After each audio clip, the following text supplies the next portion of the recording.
And we have this, I think. This is the best thing to do. Cool. What is going on, everybody? My name is Terminus, and welcome back to Made in Abyss. Season 2, Episode 4, which... we're back! Well, not completely, okay? So this is shortly before my exams.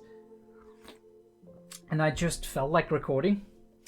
I've been busying myself with studying for the last couple of weeks and even like earlier today and whatnot, but I think I just need a break, so I'm just gonna record that in advance. It's probably gonna get edited later, but here we are for Made in Abyss, Season 2, Episode 4. And I'd say we'll get right into it, right? What happened last time? That is a very, very good question. Let's kind of skim through our little... put the volume down, of course. Thing. We are now in the new phase, right? Faputa is gonna be our main focus.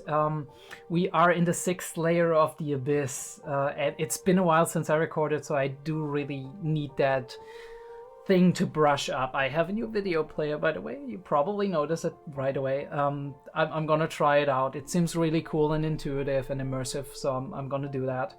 We're in the weird fucking village of hollows where everybody has given up their human form, their humanity in a way. And the worth of things is determined by how much people want them. It's a very interesting system, right? Because technically, our entire system is built on that as well, right? Money is not a real thing. I mean, yes, it's a real thing. It's a physical thing that's out there, but money, how much money something is worth is basically defined by how much a person or people in general want that thing and how coveted it is, how rare it is.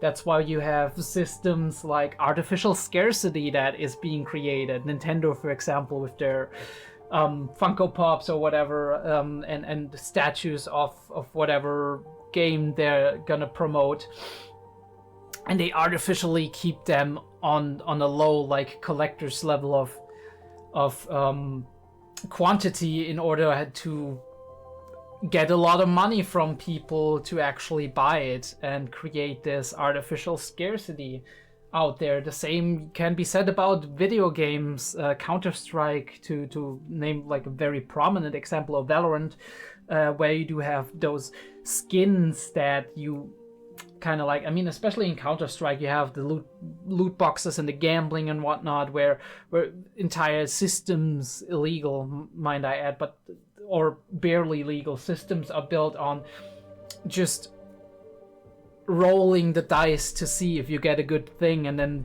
sell it on the marketplace. Virtual things, right? Not actual physical things. And whenever your account's gonna get banned, possibly, or maybe you lose access to it, you lose access to all of that value that's connected to it. But we still do it, right? I mean, it's the same with stocks in a way. I mean, stocks obviously have a physical stake, right? A certain company that you invest in, but even there, you do have a lot of phenomena where the worth of certain companies is far removed from their actual production value. It's just based on the hype that people experience and the emotions that the investors are going through while investing.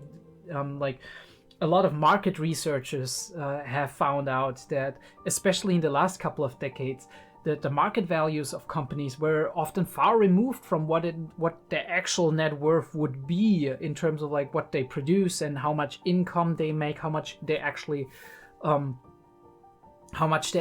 gain, right? So it's very interesting that we live in a world where things are defined by what worth we attribute them to, them. But at the same time, we do see this otherworldly place where the worth is exactly that, right? The currency is exactly that. What is it worth to you? And we look at it and we're like, that's strange. But at the same time, we live in a world where that's actually the case. But yeah, we visit that village and find out that actually the white whistles are not refined necessarily in their live reverberating stone form, and that this person here is carving them in order to, right? How did Liza put it when she said that when we met Osun for the first time? She said that if you're down here in the abyss long enough, that everything around you, right, like gets carved away, and what's left is, or at least that was my interpretation of what she was kind of laying down, is the raw form, right? The refined diamond, right? You go in as a diamond in the rough, basically, and the more time you spend in the abyss, the more it grinds you down to your rawest, most basic form. And I do see that a lot in people like Bondrewd, for example, who is a major example. We're going to talk about him a lot in our analysis. The analysis is probably going to come after episode 6 or 7, somewhere down the line, or maybe even at this point, maybe even after the season 2 in general. I'm gonna have to see how much sense it would make to, right before the end of the season, actually do an analysis. Or maybe we make a two-parter. We start with the analysis, kind of character analysis. Where are we now? What are we doing? How would I, right? What's my spin on everybody specifically? And then we kind of make a part 2 right after we finished season 2 and kind of draw a resume in terms of what changed since a couple of episodes ago and what can I add to it, and right, character analysis, the continuation or extended or whatever you want to call it.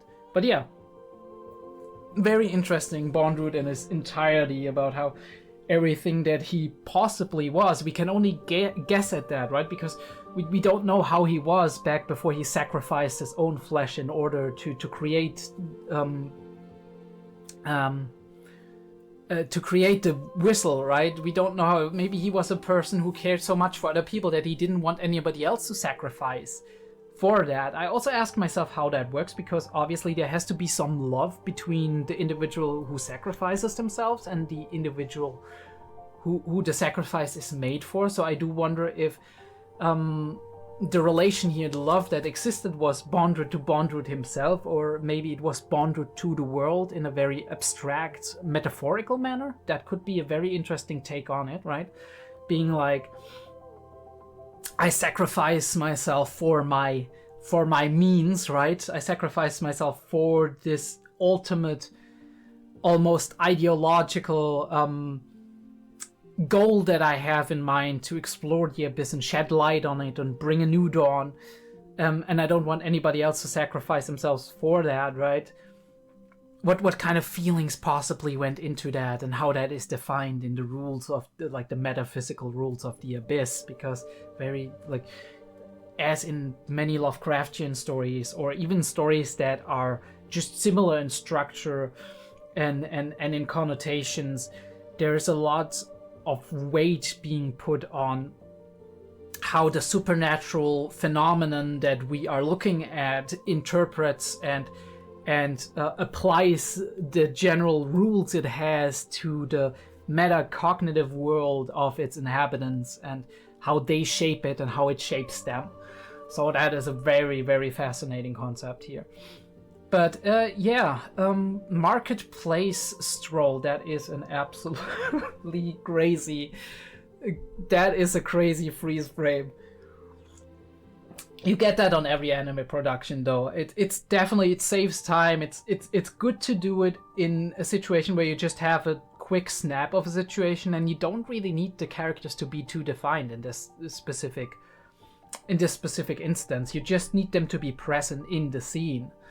All weird kind of things and doodads, and we do have Liza, one of Liza's maps, where Rico's like, I want that, but what do you have to give in turn? And apparently this is a kind of weird vibes kind of way that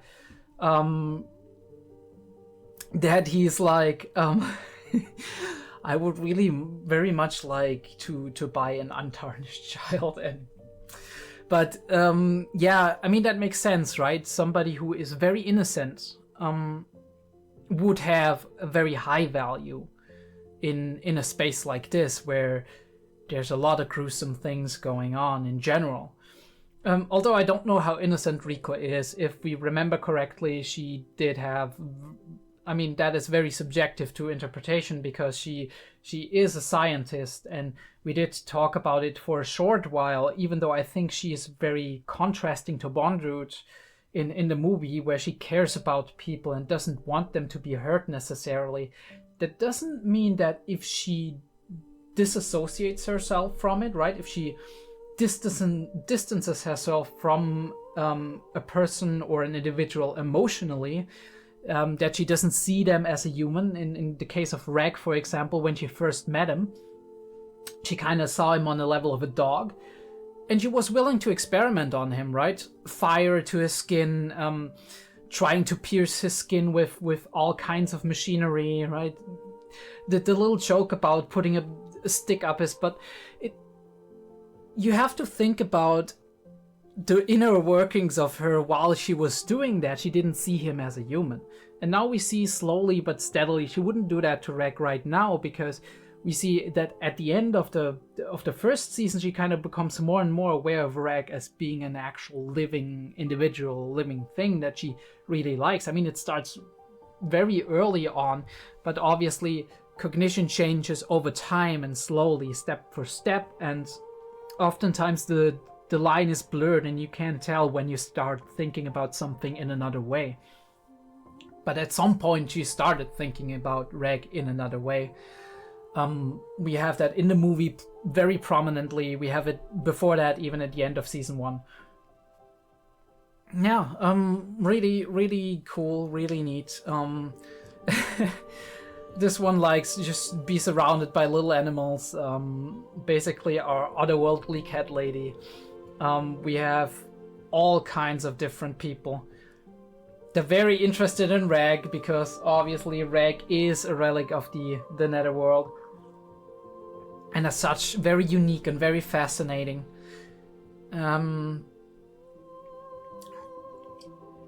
Yeah, and we have that creepy little moment where that thing is just, I guess, ignorantly, right, playing with Menya and squeezing her to the point where she's physically hurt, actually. And we managed to somewhat fix her, but there is a punishment for that, right? A judgment, a balancing, as they call it. And whatever harm you cause to someone else, it's gonna have a price on its head, right? There's a price to pay for that. And it's gonna be paid, and if you can't pay enough, then we're gonna take from what you are. Which is very, very, very unsettling from so many angles, but also very logical if you follow the kind of thought and the kind of space we are in right now. And also very interesting with the connection to what I don't know how the character was called again. I'll have to look that up, like our Makakucha or whatever he was called.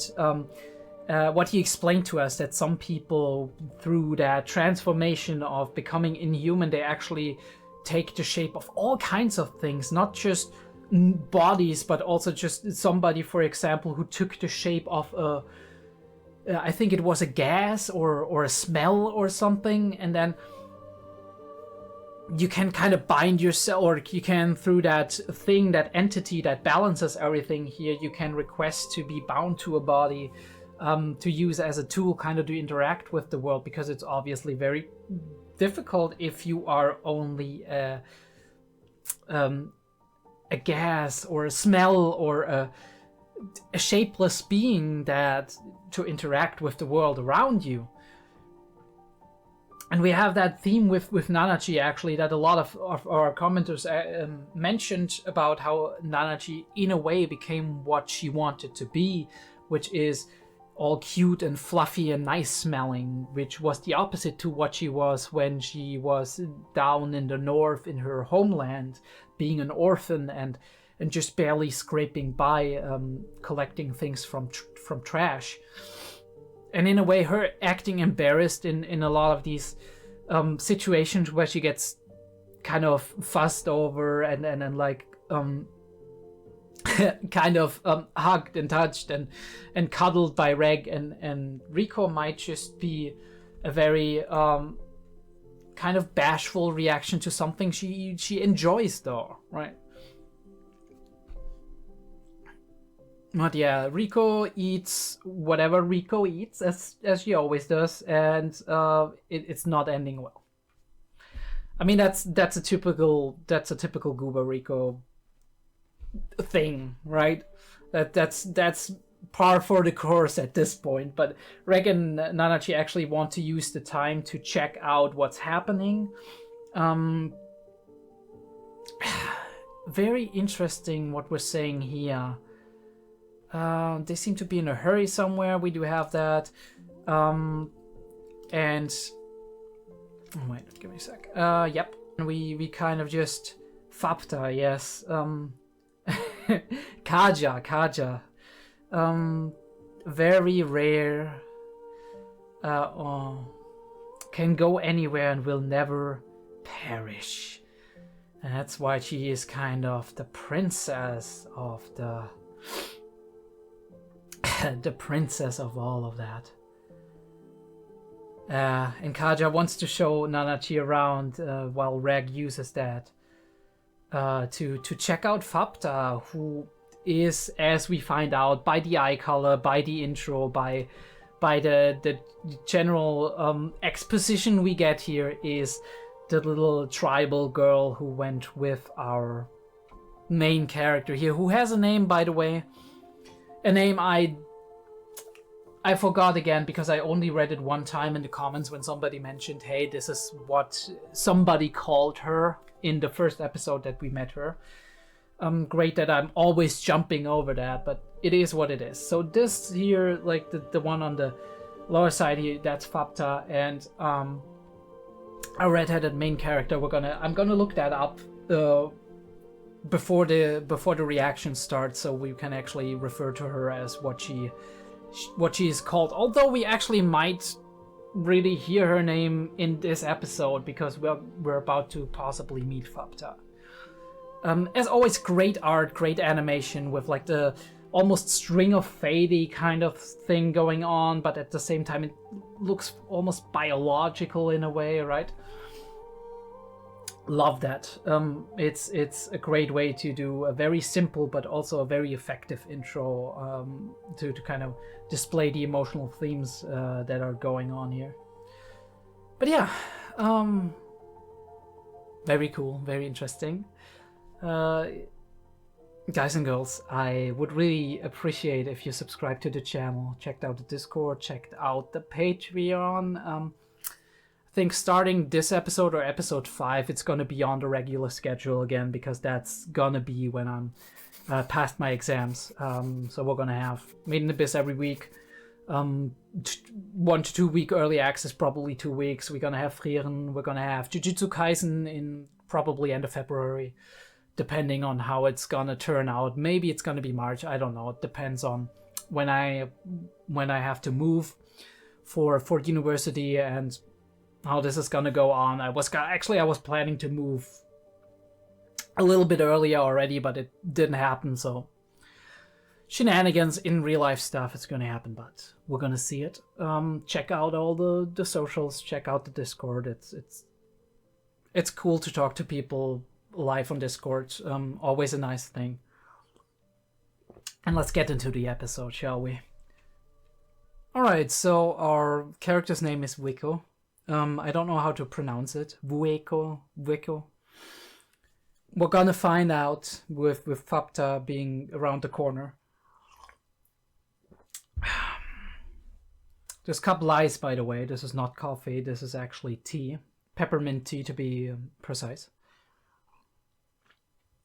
Nice and warm to warm me up in this not super cold, but somewhat cold winter day, on this winter day. But we're gonna get started right now. Let me put up the episode, episode 4. We're gonna see how we're doing on the, yep, and we're gonna start the episode in a 3, a 2, a 1. Ooh, the music.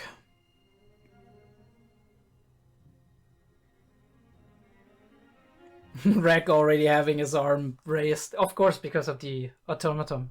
So. Ooh. Alright, we have our language, of course. Ooh. The claws. A lot less intimidating suddenly, right?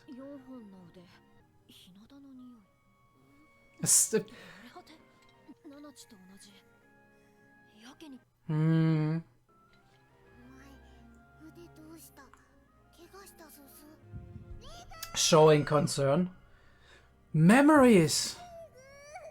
Wow, okay. This is why she was following them. Unease, confusion, a lot going on there.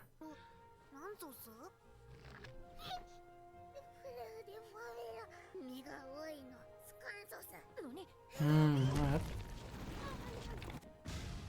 She's not fond of a crowd. I wonder if the automaton is also a person.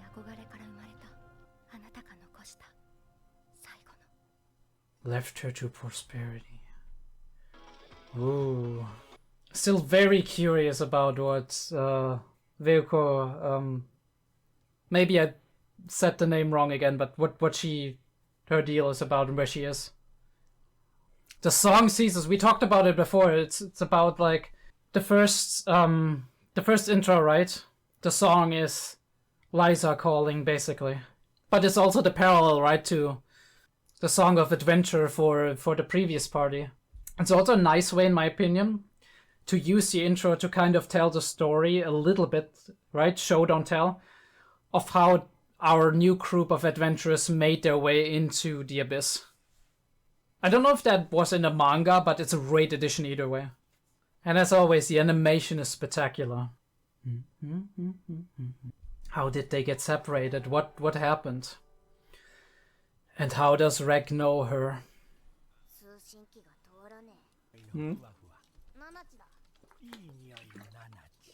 Get yourself a drink. Shamelessly copying Pink Cubed. You need to have some value to buy it.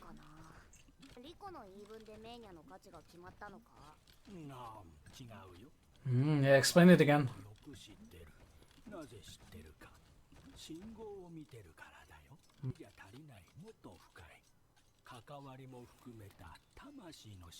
Ooh, connection through the soul.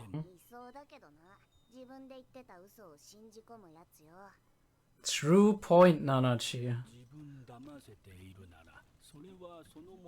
Exactly, that is your subjective reality. Yeah.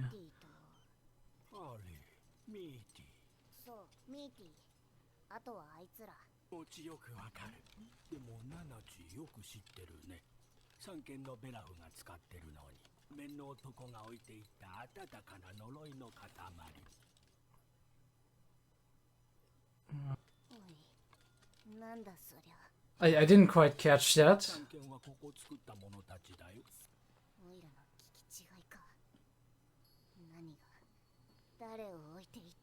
Yeah, please clarify that again. Belaf is using her?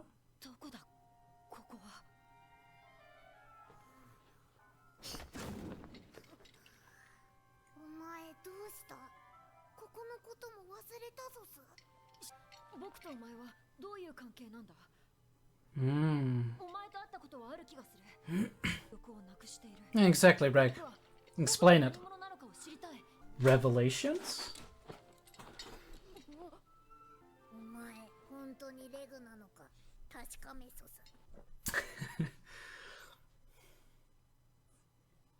Very careful.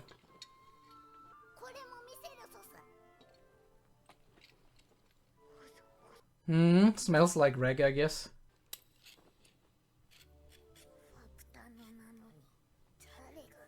Did she design that?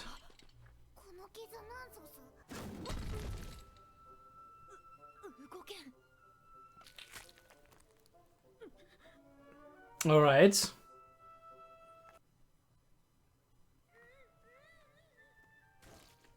Oh.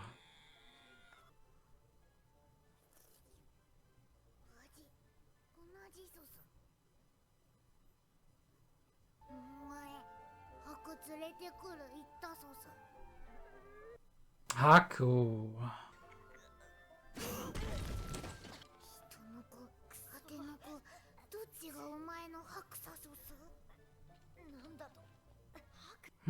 Precious? Yeah. Okay, I got.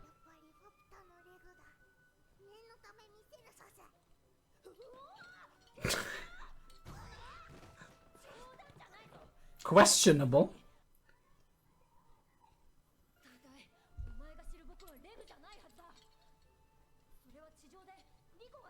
Yeah. I never thought about that.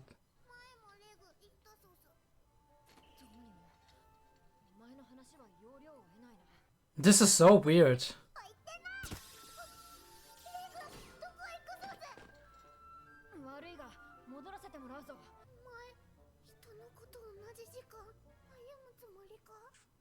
In the same time. Yeah, I mean that's a very good question.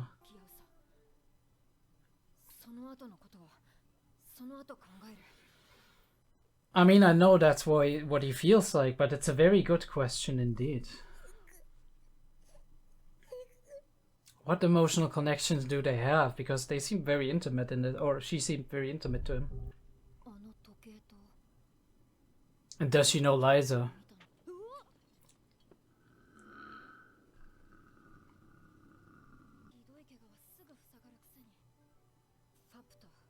The undying embodiment of 𝐿𝐸𝐩.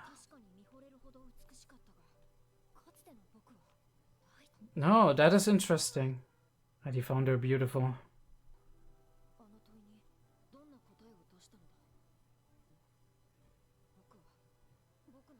Oh, we have the themes again, right? Which me is me? The past me that I don't remember, or the new me? Eternal fortunes.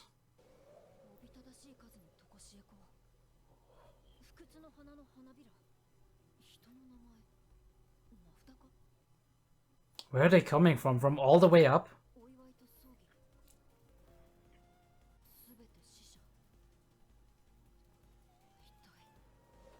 What in the world happens up there?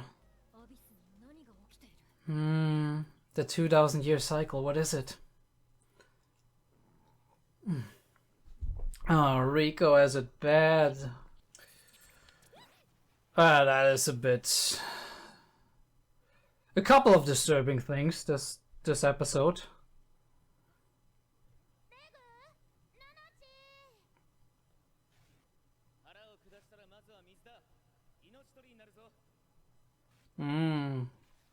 Leader smart.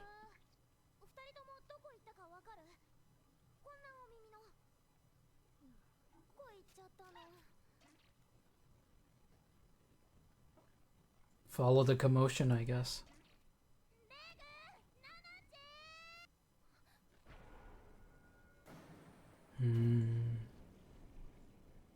They're staring, but they can't. The balancing.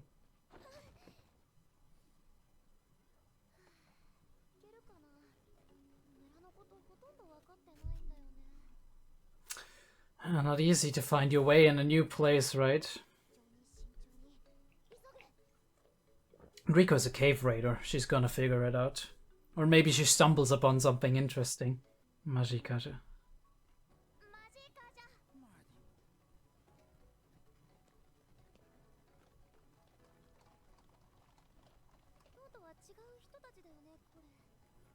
Hmm.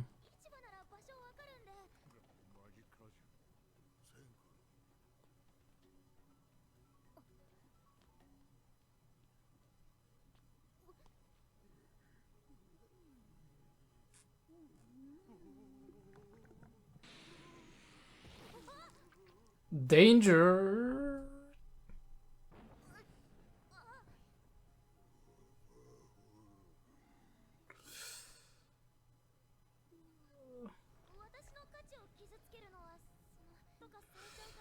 Oh no, this is not good.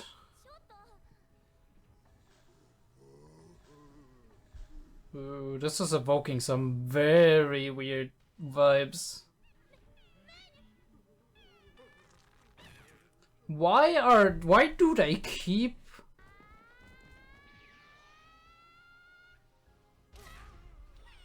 Look at that butt. To the rescue, I guess.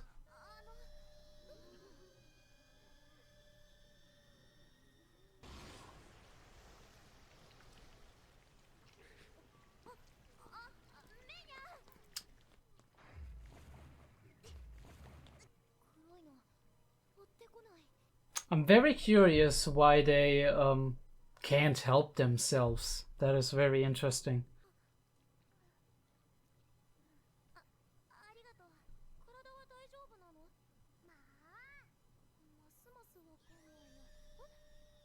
Yeah, you and me both, Rico.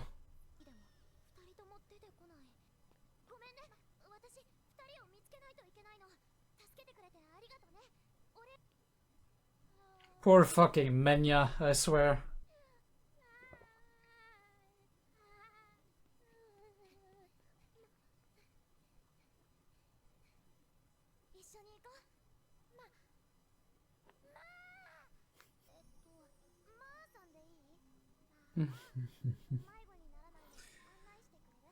Rico, you are too good for this world, I swear.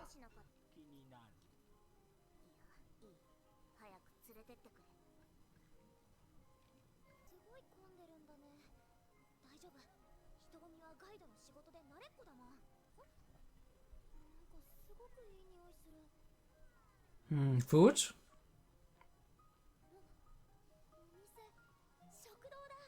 Ooh, nice.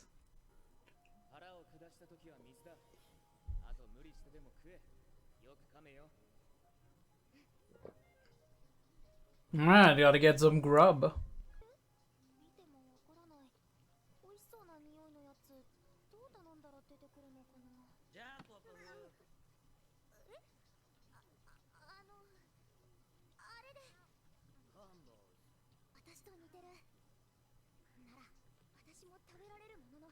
Hmm.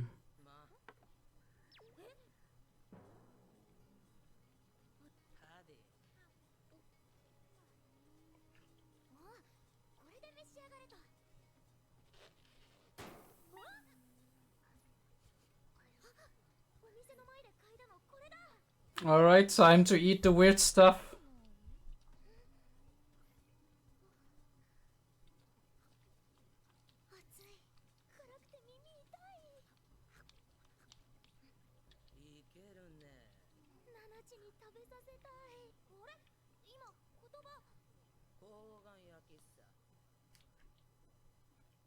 Okay.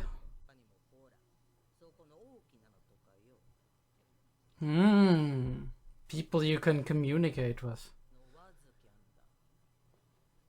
Oh, this is... Wow, okay, this is Vasakian. And now we meet Belaf. Ooh. Wow, I almost thought so. That is such a cool design.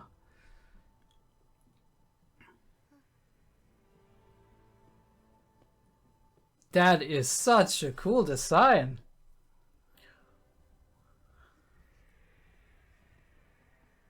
I'm not sure what to think of that.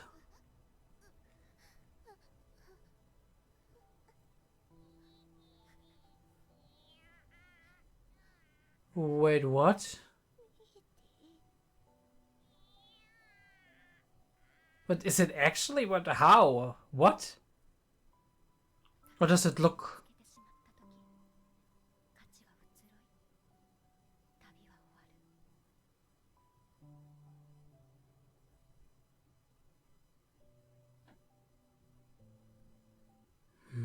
So mysterious.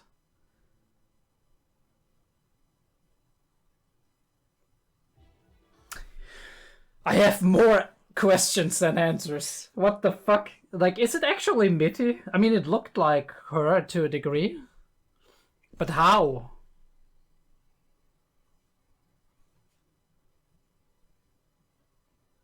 She died. Or is this the place we all end up in? And what does that imply for us, for the rest of us then?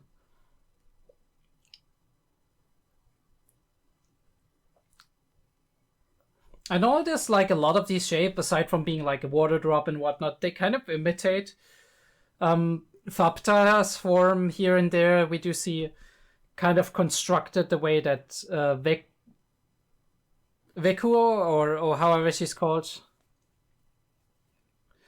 the way she is kind of in that space with the black tendrils kind of all around her. It's just so great to look at.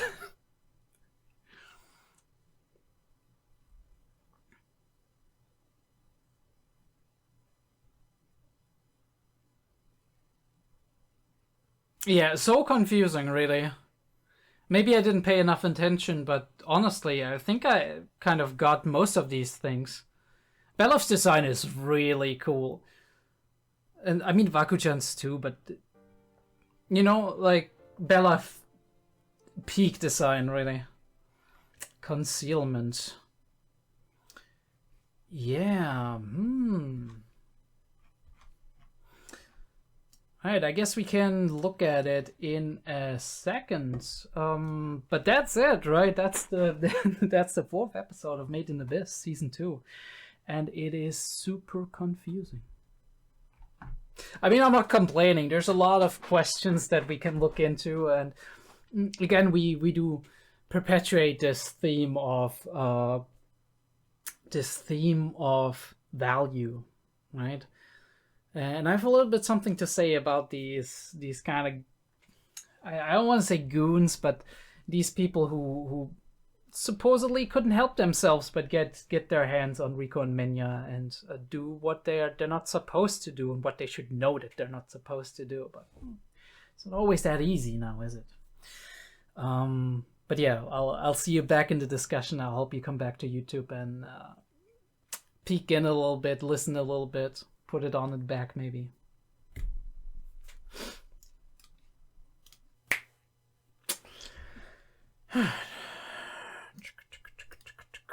Alright, let's get this party started. Regu and Faputa have a history, and she knows him by the name Reg, which is like, what the fuck? Riko gave that name to Reg, so how did either Riko know that Reg's name was Reg? Right? Did know it subconsciously, or I don't know. I mean, there's just a couple of things that we can gain from that, right? Can kind of... Riko used to have a dog that was named Reg. So maybe if Liza knew about that, she could have given Reg the name Reg. Also, Riko has a very close connection to the Abyss. If we go into the more supernatural thing, we can say maybe Riko felt that his name was Reg in some way, shape, or form. But that is very curious that he was named Reg even before he even met Riko. The question is, did he meet Riko before? That could also be a thing which is like, right? We have Reg with his various like consciousness kind of things that popped up in our Dawn of the Deep Soul movie, so we don't know about that. That could be something. But yeah, they seem to have had a very close emotional connection. You do see a lot of concern in her. in her eyes. We hear that in her speech as well, and the way she behaves around Reg. A lot of close emotional connectedness, concern, worry, and that is why she followed them, right? That is why she was so interested, but she doesn't want there to be eyes, and she has this weird thing where she can actually form a ball around the both of them, which is like super interesting. And we have that big fat automaton guy. I'm still, like I said, I'm still not sure. Again, correct me if the name is wrong. It's either Vekuo or Veuko? No, I don't know. I'm gonna learn it. Don't worry about it. I'm gonna learn it. But yeah, still very curious about what her deal is. She seems very closed in, within darkness, sedated, right? We talked about in the end, we heard her talk about how the journey ends once you find your treasure you desire. There's a lot that we can talk about also in her backstory about abuse kind of having that very effect on people to the degree of this tendency to wanting to be useful to people, combined with somewhat of a very, very problematic, very low self-confidence that comes with these traumatic experiences, especially in childhood and whatever. Self-blame, self-guilt for the things that happened to you, right? I made them do it, right? When you're being abused, it doesn't matter if it's sexual abuse or physical abuse. In both cases, that's a thing that's happening. So obviously we don't know how precisely an author could replicate that. That depends on their personal experience, their knowledge, whatever. They can also just misrepresent that in some ways. But I think we can find something in there that is not too far off from reality, just based on the fact that the theme is in there and that it's not being displayed completely in the wrong way. Which I can say for now, right? We don't have any connotations yet that let us think that no, this is kind of very misrepresented or displayed in a way that where a person who is familiar with the thematic or with the knowledge or with the experience would say, no, that's not how it works. So yeah, like I said, I love it that we have a little journey going on. I think we need to actually listen to that once again, what 𝐏𝐢𝐏 was saying here. Let me just I don't know how to speed it up yet. I would like to do it at 1.5 speed, but we'll see how we go. Water, fruit, we're gonna kind of just look into trading. And we talk about the signals, right? The signals of the abyss, which in a way is kind of, in my interpretation, that's the force field, right?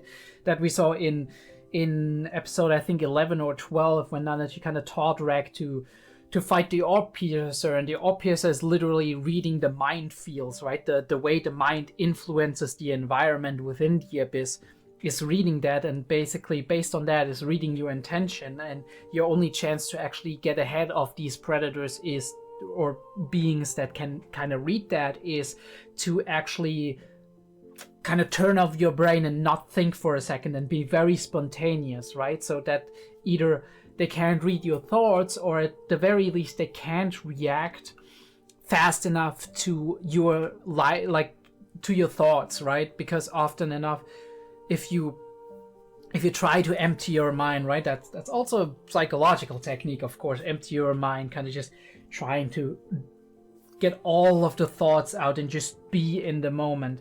And if you then suddenly you're like, okay, I'm gonna do this, and you're not gonna think about it for a long time, then maybe you can surprise them. But also if you're listening to orders, right, because you don't know what's happening until you get told what's happening. So that is the way that Nanachi got around it in this specific instance in season 1.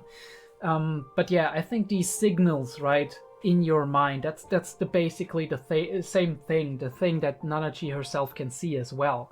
And that is what the balancing entity kind of is capable of reading. And we have a very interesting kind of conversation here where we talk about, like, what is if people actually manage to fool themselves. And it makes sense that if people believe their own lies, right, or their own kind of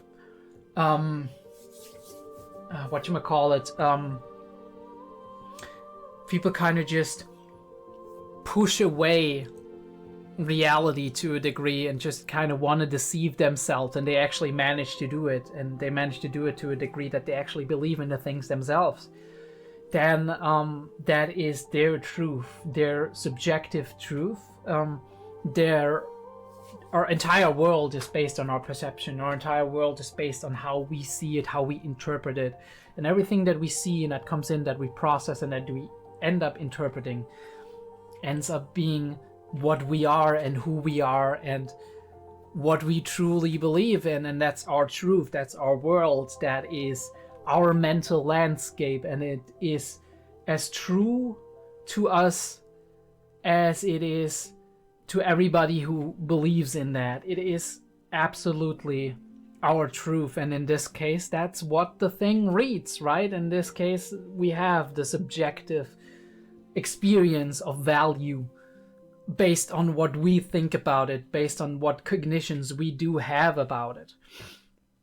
The interesting thing about this is where we can actually apply therapy when it comes to mental health, right? We can help people to see things in a different light, because some people have the tendency to see things always negatively, or to have a narrow perspective on something, to not take into account alternative solutions, alternative paths, until even alternative ways to take things in and process them and then cope with them as well. And by teaching them techniques and also kind of lines of thinking in which they can take things more positively, or not even positively, just not negatively, you can achieve a lot. And by teaching them that some of their conditions are about it, or are caused in part, at least in the present, right? The things that keep up those conditions, the things that perpetuate them and reinforce them, are our own perception of things and the way we value and judge things based on what's coming in and how the experiences we made. So a person who has made very bad experiences very early in their lives, and very often in their lives maybe, can have the tendency to see things more cynically, more negatively, to assume that people are inherently bad, that they all have selfish and inherently bad motives, that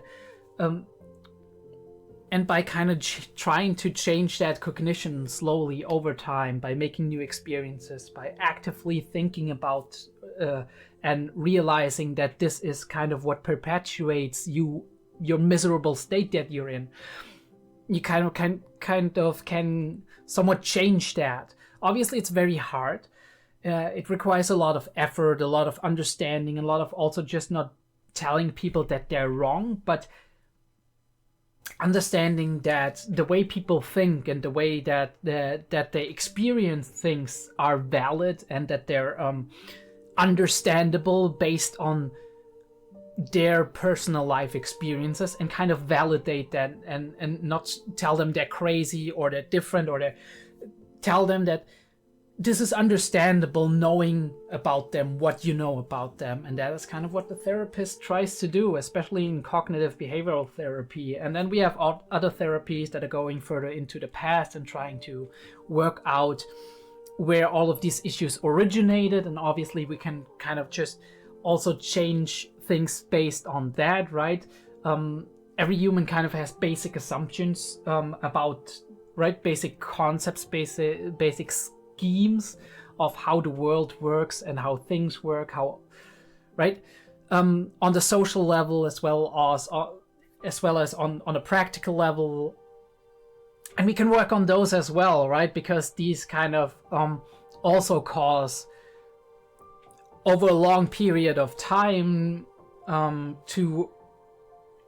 they cause certain behavior, they cause certain behavioral modes, certain certain ways to perceive things, right? Biases that start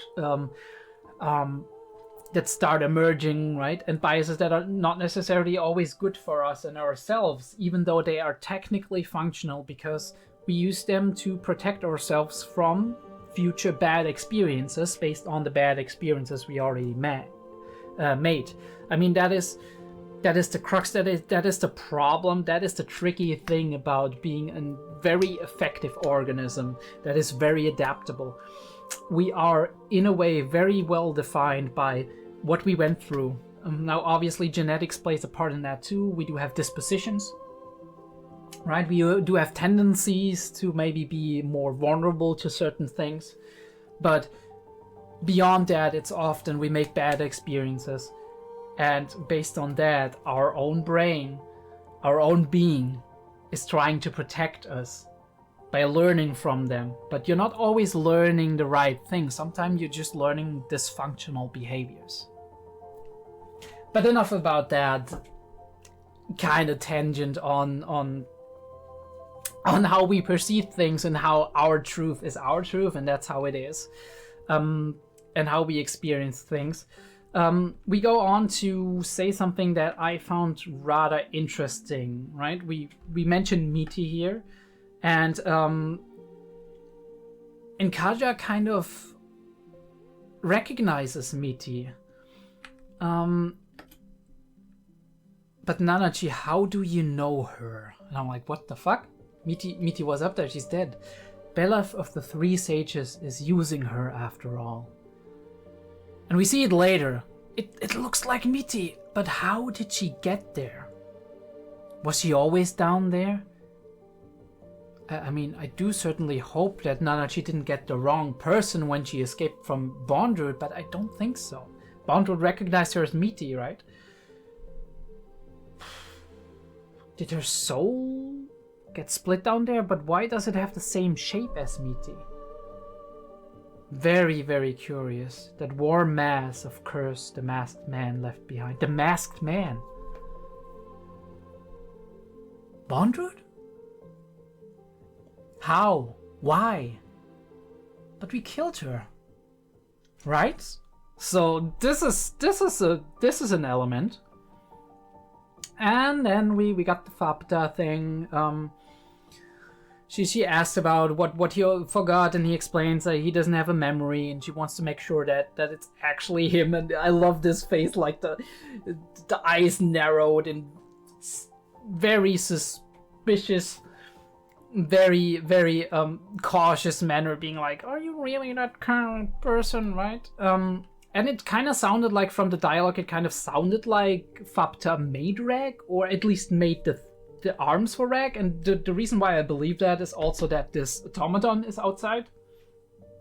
Or at least she was kind of like part of the process of creating or helping him gain the capabilities he has now. But she's very strong, right? She can restrain him easy. And we have a little bit of a weird time, right? Some very... look, Orpha-san, I respect the amazing storytelling and the amazing background art and the incredible environments and concepts that you talk about here, but this... you gotta be careful about this shit, okay? Control yourself, please. But yeah, well... Reg is going away, and she's like, you plan on living in the same time as Agile, which I find very interesting way to put it. At first I thought she meant something like time zone, because the abyss, like, the further you go down, the more time changes. But yeah, what she actually meant is, Reg, you're gonna live forever. Do you really want to bind yourself to a person, to another person? What is if when she dies, right? What happens then? And I wonder if we have a similar kind of thematic when it comes to Veku or Veuko. I'm gonna figure it out. And Faputa here, or if this is a different thing and she just thought about it. I mean, she's clearly very, very. I wouldn't say intelligent in that way, like not super brainiac, whatever, but definitely very smart, right? she has her conceptual thinking down and she thinks about these things as well. So either she experienced some of these questions herself, or she's just very smart and picks up on that very, very easily. Maybe they talked about it before, right? They knew each other. I wonder if she knew 𝐈𝐦𝐩 as well, right? Because 𝐸𝐿 knew 𝐈𝐦𝐩 and traveled with her for some time. Yeah, very, very curious, very interesting. And this face, I don't know what to do with that. That's kind of... feels like almost desperation, right? Desperation and pain. And maybe worry as well. I mean, she has a very bestial face, so it's often hard to kind of... right? With the wide eyes, it's hard to make out the exact expression, but her design is very cool with the forearms and whatnot. Classic design, by the way, the multiple arms. That's a very good classic, and it's a classic for a reason, because it's fucking cool, right? If it's done right. And we do have the automaton just watching, wondering who that is, because it's definitely not one of the sages. We have two sages, and we have seen two sages. And he says she was very attractive, which I find very interesting, because 𝐸𝐿 never said that about anyone. Although you can maybe imply that he finds Nanaji and Riko attractive to a degree, based on our interactions that we had so far. But we never really heard him think that in such a manner. Now, obviously, it's possible that that was a thing that happened before in the manga.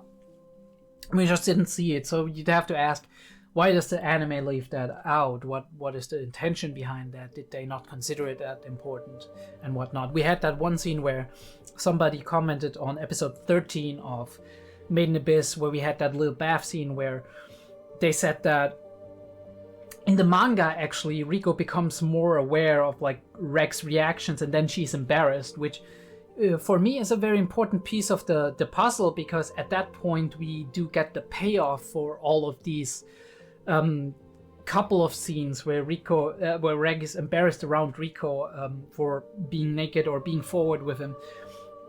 We don't get that payoff in the anime, right? But we get it in the manga, where it's like Riko becomes aware that he's not just a robot or just a pet. She becomes aware that he's actually a living, almost human being in that way, almost the same as a human, just that he doesn't age, doesn't die, right? But it could be a human soul inside of him, right?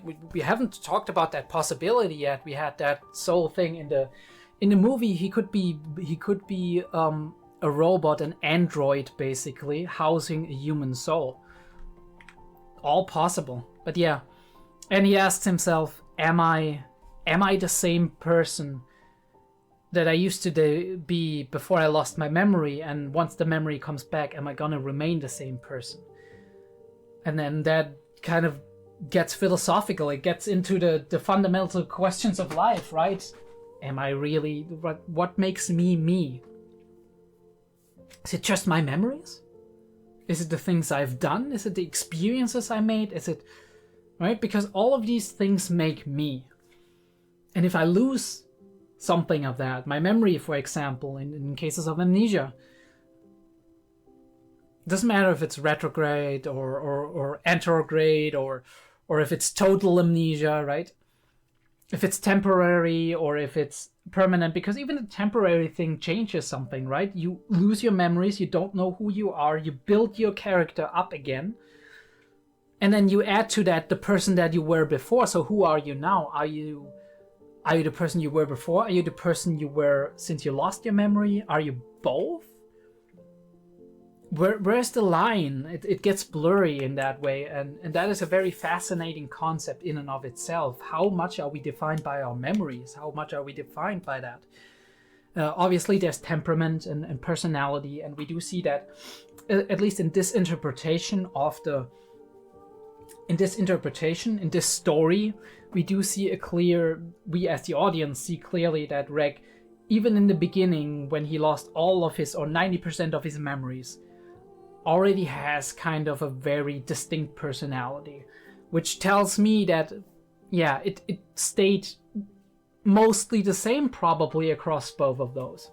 Because I feel like Faputa would also have been like, Reg, you're acting weird. You're acting like not you. If Reg would act vastly different from how he was before. So I do think Reg was always that way, right? A little bit indecisive, a little bit cautious, right? A little bit anxious about things, right?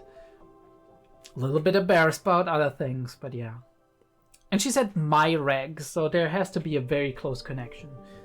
Best friends, almost relative level maybe, or more than that, though I don't know, because obviously Faputa apparently knew that Reg was gonna bring down the thing that is his most valued possession, which in this way he must have known about Rico to some degree, or at least he must have been going out in search of the most valued thing and found it in Rico.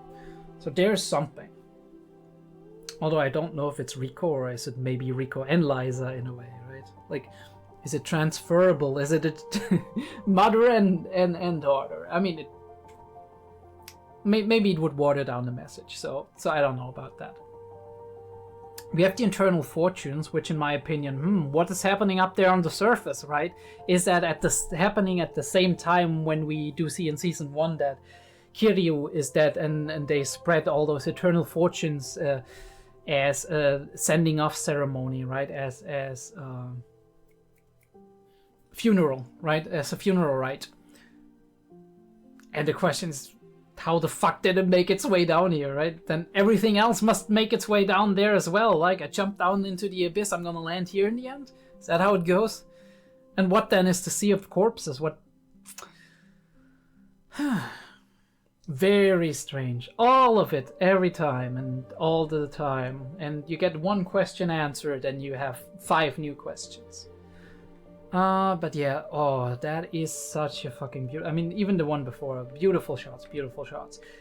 I don't know how to feel about this, so I'm just gonna gloss over it, okay? Like, we do it like we did it before. I don't know how to feel about this. If I imagine myself sitting there, no.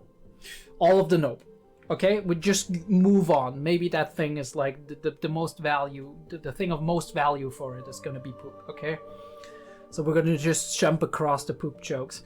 𝐏𝐢𝐏, thank you 𝐏𝐢𝐏 for being a very good teacher, and Rico goes on exploration tour and gets herself in trouble immediately.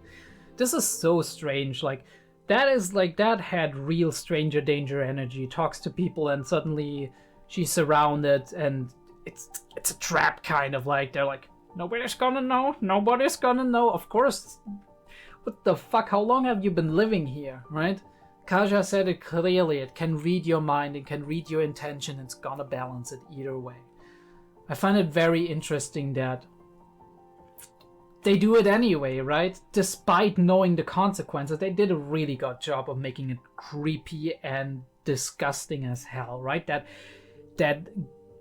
like our perspective from down to up, this towering thing that is half in shadows, and we do see the glimmer in its eye that is very... And the eyeball is contracted in a way that makes it very sinister looking. We have the shadow under the nose. There's no nose, but you know what I mean. We do have the gaping, like, kind of weird jagged teeth, mouth with the spit running out, right? Drooling. We don't know what it wanted to do with Rico. For all know, it could be anything from, you know, like more creepy, molesty kind of things, all the way to it's gonna just fucking eat her. So, yeah, very, very stranger danger situation. And we go all the way down to Menya again. Menya being very coveted. That small little thing. What is it with them and just fucking popping something that is so small and innocent? And our how do I call you?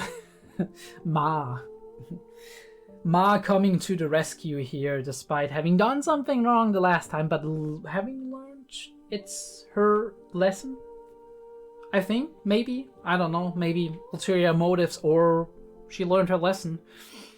Either way, it seems to be very protective of Menya now. and seems very infantile, right, in her behavior, very help me, I don't know, right? And who knows, maybe before the transformation she was a child, right, and didn't know any better, right? You don't know how big these people were, how old they were. So in that kind of sense, I feel like maybe it's just a child that didn't know any better and just popped Menya and was like, oh god, what did I do? And then the ruthless balancing sets in. There's no concern, no regard to what we normally, right, in society, or at the very least in institutions that try to help people who have some behavioral issues, try to take into account the circumstances and why the people do the things they do, and kind of understand where they're coming from, even if they're wrong, right? Even if they're morally wrong, to see where are they coming from, why are they behaving the way they behave, and then trying to find a way to teach them, not in a hey, you shouldn't do that, feel bad about it kind of manner, but in another manner too. So their behavior becomes more socially acceptable in general, because not because we want everybody to adhere to social norms, but mostly because we want people to get by in life, right? To interact with people in a cooperative and in a manner that benefits themselves as well and doesn't hinder them in their life and in their goals and in their ability to self-fulfill. But yeah, we can talk a lot about why people don't behave the way they should behave, even though they know punishment awaits, right? There's often this feeling of, well, if I don't get caught, it's not a problem, right? There could be lack of empathy on the emotional level, right? I don't understand what I'm doing. I think in the case of Ma here, it could be that she just didn't understand what she was doing, and that she was hurting Menya with that in the last episode. But there's also compulsion, right? Sometimes it becomes, it becomes uncontrollable for you yourself. There's a lot of psychological issues and syndromes and disorders where the people have a very hard time tempering themselves, right? Controlling their impulses. That when the actual episodes, the phases become more prominent, they lose the ability to control their emotional state, the ability to control their impulses, so they become very impulsive and engage in more and more risky behavior, right? That's what you see a lot in manic people or in people with borderline personality disorder when they're in a high stress phase, right? There's a lot of risk taking, right? Risk taking behavior beyond normal standards. Very unstable as well, right?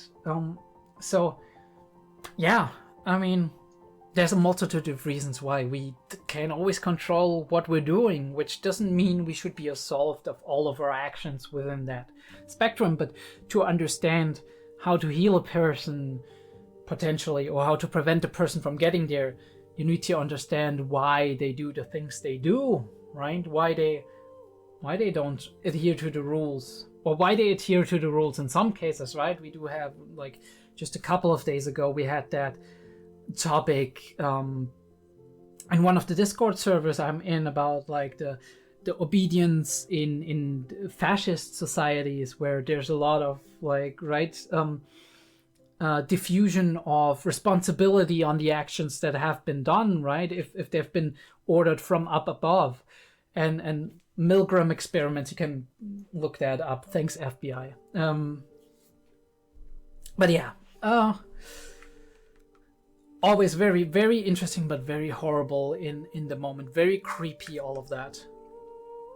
And Rico is too good for this world. Well, first of all, I find it very interesting, this little sheen that is around them. I wonder what that means for them.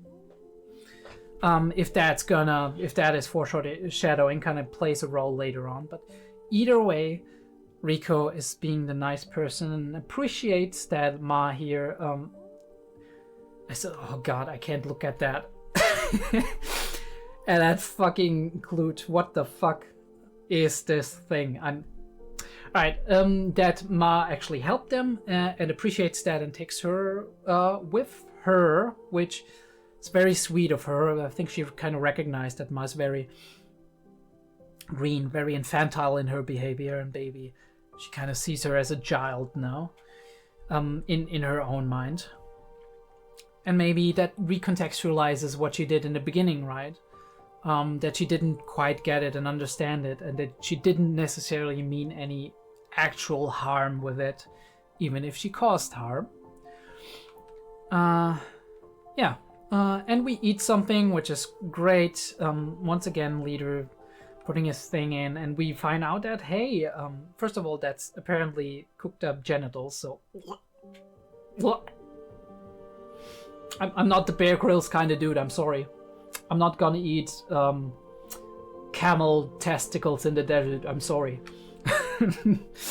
But hey, at least she likes it, and it's spicy and whatnot, and we find out that some of the people here can actually talk their language. Really cool, really cool.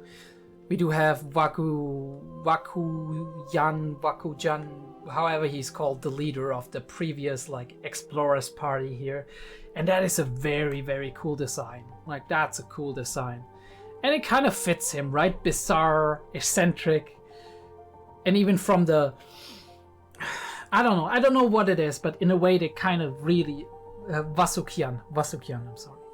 In a way they kind of really captured his spirit. I love these little, like, it looks like it's a thumb, right, with thumbprints. And then we meet Belaf the Wise, Belaf the truly a sage, right? That's how he looked in the beginning as well, with his flowing hair, which here is represented in the things that are going off from the mask. Really cool, really, really cool.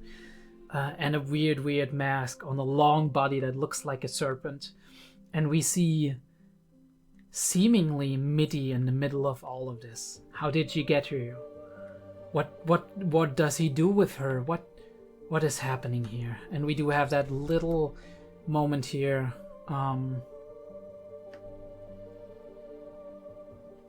Once one has finally found their treasure,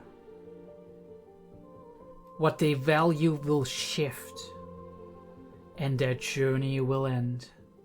So how will this revelation, if it truly is Mitty, how will this revelation change Nanachi? Because Mitty still seems to be in the state that Nanachi didn't wish for her to be in. For whatever reason. Maybe that's just a clone of Mitty. We don't know, right? We don't really know.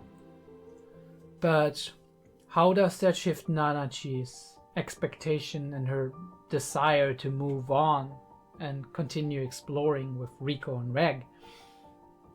Now, obviously, a very handy solution would be, hey,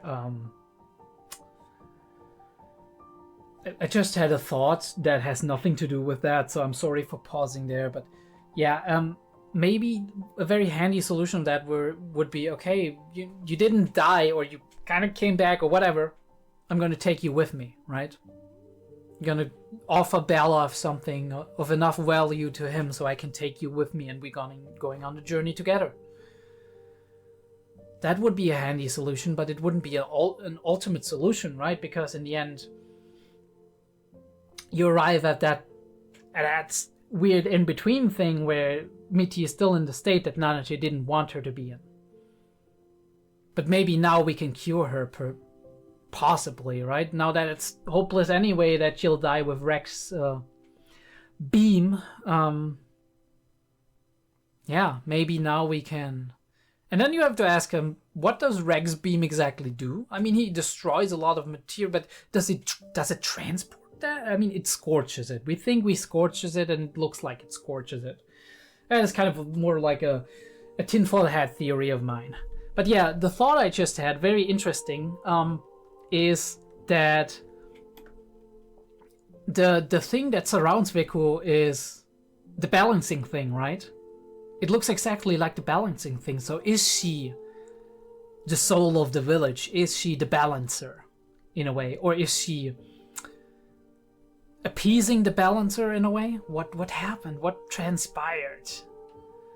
She's somehow connected to it, and she somehow stays in this place seemingly for a specific reason, and I think that reason probably has something to do with Faputa. But we'll see that in the next episodes, I suppose.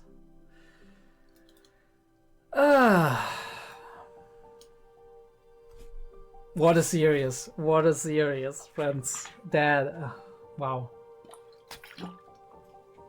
I mean, I don't like everything about the series, obviously, but so many fascinating plots that are happening in there. So many things that kind of get you to think about things, about interesting concepts, philosophical, psychological, societal, emotional. But with this, we bring the episode to a close once again. I hope you can check out my Patreon and subscribe to the channel if you want to see more. I hope we're gonna have a little bit more regular content now again, at least for the next couple of months, until we're down in the trenches again for some more studying and learning, whatever. I'll keep you posted, obviously, as always. Like and subscribe, all of that jazz. Join the Discord, check out the Patreon, and I'll be seeing you on the next episode. Big thanks to my patrons.